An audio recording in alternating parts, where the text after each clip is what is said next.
3 मार्च 2026 का दिन था। अपना घर में एक व्यक्ति होली का योजना बना रहा था अपना कुछ दोस्त के साथ, लेकिन एक व्यक्ति घर का बैल बजाता है और उस घर का मुखिया दरवाज़ा खोलने के लिए जाता है।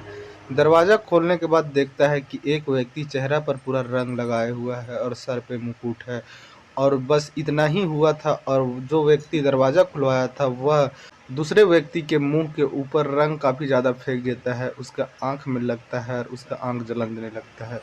उसके ऊपर तेज़ाब फेंक देता है। उसके बाद वह चीखते-चिल्लाते हुए बाहर निकलता है, तो जो व्यक्ति दरवाज़ा खुलवाया था वो घर के अंदर घुसता है और फिर एक महिला होती है उस घर में और उस महिला को पकड़ता है और उसका गला रेतना चालू कर देता है। महिला ज़मीन पे गिरती है, दोबारा उस पे वार करने जाता है, तब तक लोग इकट्ठा होते हैं और उसको पकड़ लेते हैं। पुलिस आती है और फिर उसका कहानी सुना जाता है, तो कहानी काफ़ी ज़्यादा चौंकाने वाली होती है। कहानी सुनने के लिए वीडियो पर बने रहें। हाँ तो नमस्कार, आप देख रहे हैं द रियल क्राइम और मैं आपके साथ रंजीत साहू। उत्तर प्रदेश के शाहजहांपुर में चौक कोतवाली में एक व्यक्ति रहा करता था जिसका नाम ब्रजदीप होता है। और ब्रजदीप एक महिला के साथ रहा करता था लिव इन रिलेशनशिप में। और यह जो दिन था वह 3 मार्च 2026 का दिन था। होली का त्यौहार था। चाय पी रहा था अपने दोस्तों के साथ ब्रजदीप और होली का योजना बना रहा था कि किस तरह से इस बार होली मनाना है। तब तक उसका घर का दरवाज़ा ठकठकाया जाता है और बेल बजाया जाता है। ब्रजदीप उठता है और दरवाजे के पास जाता है। दरवाज़ा खोलता है तो देखता है कि एक शख्स है जो कि पूरे चेहरे पर रंग लगाया हुआ है और सर पे मुकुट है। यानी कि ब्रजदीप को लगा कि मेरा कोई दोस्त है और वह अपना पहचान छुपाते हुए हमें रंग लगाना चाहता है, लेकिन वह ज़रा सा भी नहीं भाप पाता है कि इसका मन में, दिलो दिमाग में क्या है। उसके बाद जो आदमी दरवाज़ा खुलवाया था वह व्यक्ति ब्रजदीप के ऊपर काफ़ी सारा रंग फेंक देता है। उसके चेहरे के ऊपर आँख में जाता है रंग, तो आँख जलन देने लगता है। उतना में ही वो सामने वाला व्यक्ति फिर से अपने पास से तेजाब निकालता है और उसके चेहरे के ऊपर फेंक देता है। चेहरा जब ब्रजदीप का जलन देने लगता है तो वह चीखने चिल्लाने लगता है। आसपास के लोग जो थे वह यह चीख सुनकर नज़दीक आने लगते हैं ब्रजदीप के घर के तरफ। तब तक इधर ब्रजदीप घर के बाहर हो जाता है और जो व्यक्ति दरवाज़ा खुलवाया था वह घर के अंदर चला जाता है।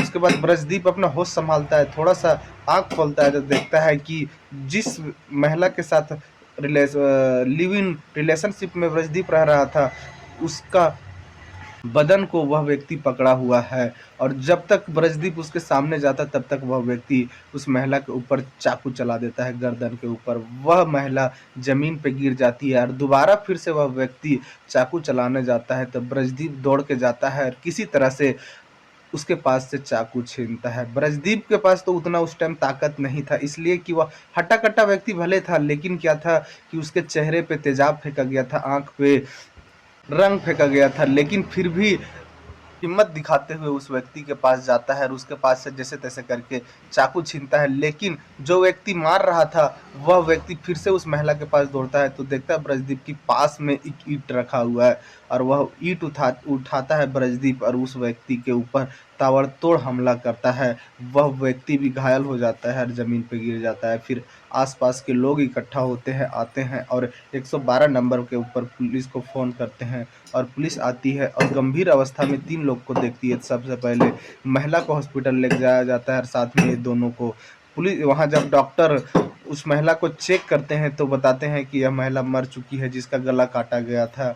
उसके बाद फिर इधर ब्रजदीप से पुलिस पूछताछ करती है, उसका इलाज करती है और एक व्यक्ति और जो था, जो दरवाज़ा खुलवाया था और जो इतना बड़ा हमला किया था, उसको भी गंभीर चोट लगता है, उसका भी इलाज चालू करवाते हैं पुलिस। उसके बाद ब्रजदीप होश-हवास में था, वो बोलने के हालत में था, तो ब्रजदीप से पुलिस पूछती है तो ब्रजदीप वही बताता है कि साहब हम सुबह के वक्त कुछ दोस्तों के साथ बैठकर चाय पी रहे थे और एक व्यक्ति बेल बजाता है और दरवाज़ा खोलने जाते हैं तो वह हमारे ऊपर रंग फेंकता है, उसके बाद तेजाब फेंकता है, हमारा चेहरा जलन देने लगता है। जब हम बाहर जाते हैं चीखते हुए, जब अन्य लोग इकट्ठा हो रहे थे तब तक वह व्यक्ति घर के अंदर चला जाता है और हमारी एक महिला के साथ संबंध है, उस महिला के गला पकड़ लेता है और जब तक हम उसके सामने आते तब तक उसका गला रेत देता है। जब वह नीचे गिर जाती है तो फिर से दोबारा मारने जाता है तो फिर हम उसको पकड़ते हैं और फिर उसको ईंट से मारते हैं। इधर पुलिस वह व्यक्ति के हालत को सुधार होने का इंतज़ार कर रही थी। फिर वह व्यक्ति का हालत सुधार होता है, उसका इलाज होता है, तो फिर उससे पुलिस पूछताछ करती है, तो जो वह बताता है वह काफ़ी हैरान परेशान करने वाला बात होता है। जो व्यक्ति यह हमला किया था उसका नाम मनमोहन पंडित होता है, और मनमोहन पंडित का कहना था कि 10 साल पहले हमारा एक महिला के साथ शादी होता है जिसका नाम आरती होता है, और वही ब्रजदीप का लिव इन रिलेशनशिप का महिला थी। 10 साल के पहले शादी हुआ था। ब्रजदीप और यह महिला आरती को पहले तो प्यार होता है, एक जगह दोनों मिलते हैं और दोनों में दोस्ती होता है। उसके बाद दोनों प्यार करने लगते हैं और प्यार का सफ़र इतना ज़्यादा आगे बढ़ जाता है कि दोनों साथ जीने मरने का फैसला करते हैं।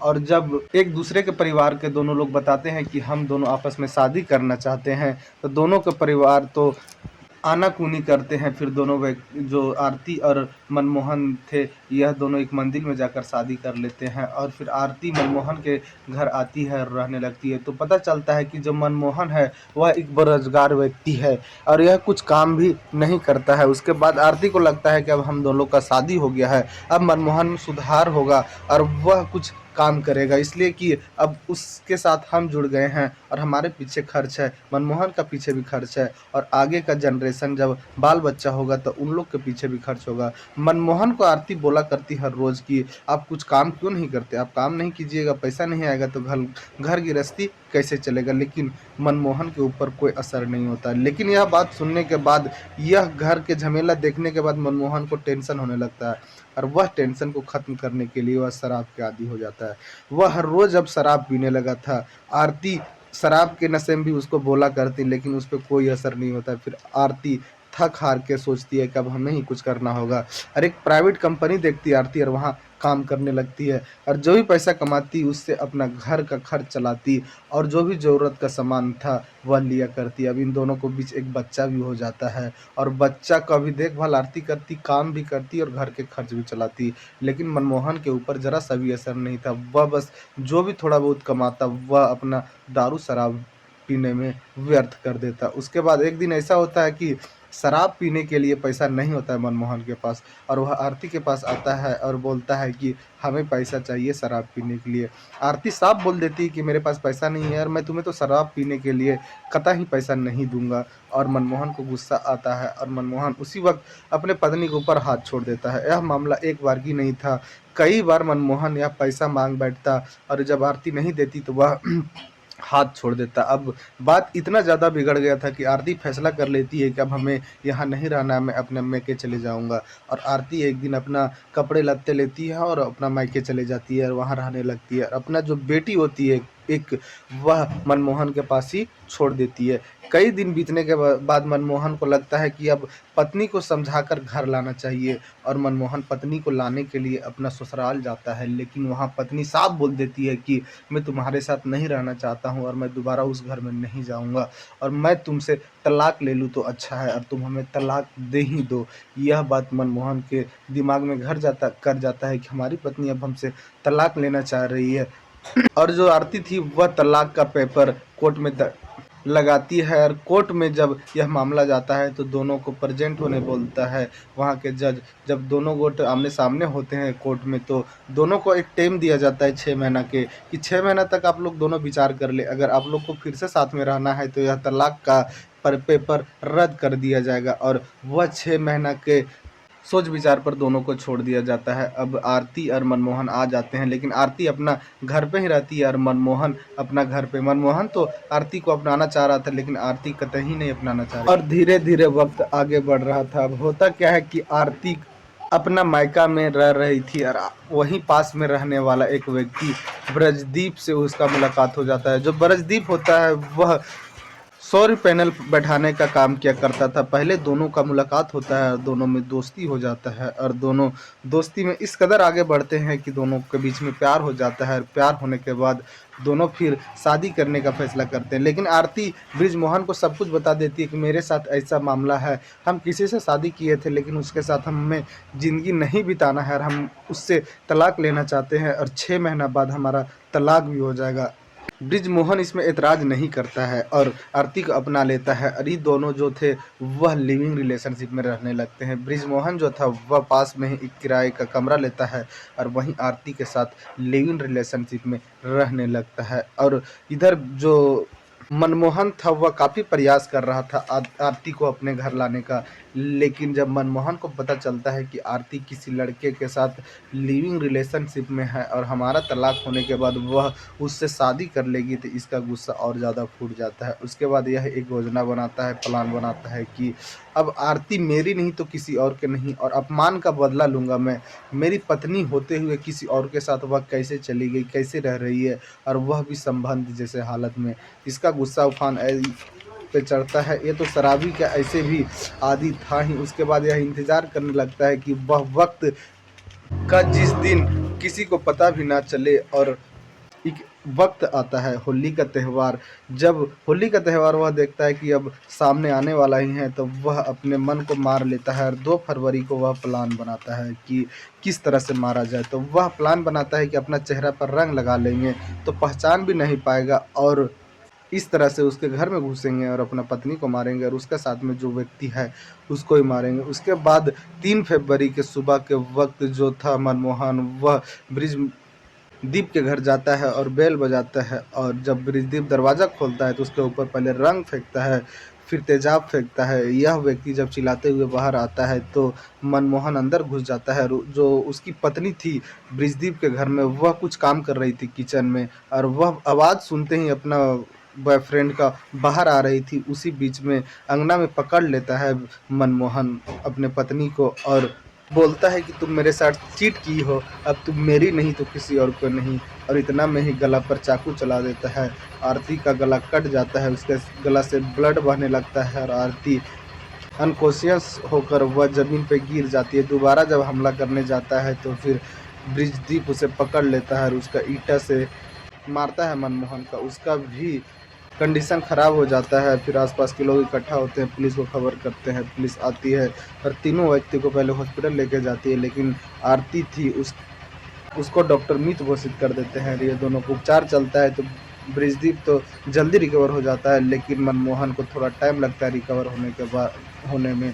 और जब ये रिकवर होता है, पुलिस यह कहानी सुनती है, तो पुलिस भी ब्रिजमोहन के ऊपर तरस खाती है कि ब्रिजमोहन एक महिला को अपनाना चाहता था, जबकि एक व्यक्ति को वह महिला तोहफे के रूप में मिली थी, लेकिन वह व्यक्ति वह महिला को संवार के रख ही नहीं पाया। लेकिन ब्रिजमोहन उसके साथ ज़िंदगी बिताना चाहता था और वह भी नहीं हो पाता है। पुलिस मनमोहन का बयान दर्ज करती है और सबूत के तौर पर जो चाकू था उसको बरामद करती है। जो वहाँ गवाही देने वाले थे ब्रिजदीप और आसपास के लोग, उन लोग को बयान लिखती है और चार्जशीट बनाती है अब मनमोहन के ऊपर। अब यह चार्जशीट कोर्ट जाएगा, कोर्ट में फिर जज जब यह कहानी सुनेंगे तो जज फिर मनमोहन को क्या सज़ा देंगे। लेकिन मनमोहन तो अब जेल में रहेगा और आरती का जीवन तो ख़त्म हो गया, ब्रिजदीप का भी जीवन आधा ख़त्म हो गया। लेकिन जो आरती का एक बच्ची थी करीबन 6 साल के, उसका जीवन का क्या होगा? अब उसका सहारा कौन बनेगा? एक वक्त के लिए अगर मनमोहन ज़रा सा भी सोच लेता कि हमारी पत्नी गई है, तो फिर हमें अपने पत्नी के साथ शुरुआत में ही ऐसा नहीं करना चाहिए था। अगर इस तरह के बात रहता, अपनी पत्नी के साथ अच्छा से रहता, तो शायद यह अभी घटना नहीं होता। और लोग को सबसे ज़्यादा कब खराब लगता है कि हमारी पत्नी किसी और के साथ क्यों रह रही है, कैसे चली गई हमें छोड़ के? तो क्यों नहीं जाएगा? अगर तुम अच्छे से उसके पास पेश नहीं आओगे, शराब के आदी हो जाओगे। शराब पीने के लिए अपने पत्नी से पैसा मांगे, कौन ऐसी पत्नी है कि शराब पीने के लिए पति को पैसा देगा? लेकिन ज़रा सा भी लोग नहीं समझते, बस अपने आवेश, अपने गुस्से को उफान पे रखते हैं कि मैं हूँ, मेरा गुस्सा, मेरा बात आगे रहे। लेकिन भाई वैसा काम तो करो, काम करोगे तब तुम्हें सब कोई पूजेंगे। अगर सही काम नहीं करोगे, पैसा नहीं कमाओगे, परिवार को नहीं देखोगे, तो कहाँ से लोग तुम्हें सर के ताज बनाएंगे? यह चीज़ चाहता था मनमोहन, लेकिन वैसा होता नहीं, इसीलिए इतना बड़ा कांड हो जाता है। आरती जो थी वह कमाई करने लगती है ताकि मेरा घर का आर्थिक स्थिति ठीक रहे, हमारी बच्ची का परवरिश हो सके, हमारा पति को यह लगे कि ये हमारी पत्नी कमाने लगी है तो हम भी काम करना चालू करें। लेकिन ये सब नहीं समझ में आता है मनमोहन को।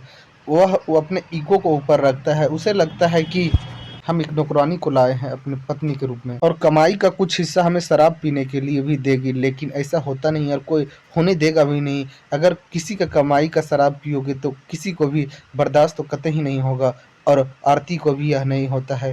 कितना दिन तक वह बर्दाश्त करती है आप लोग सोच लो भाई।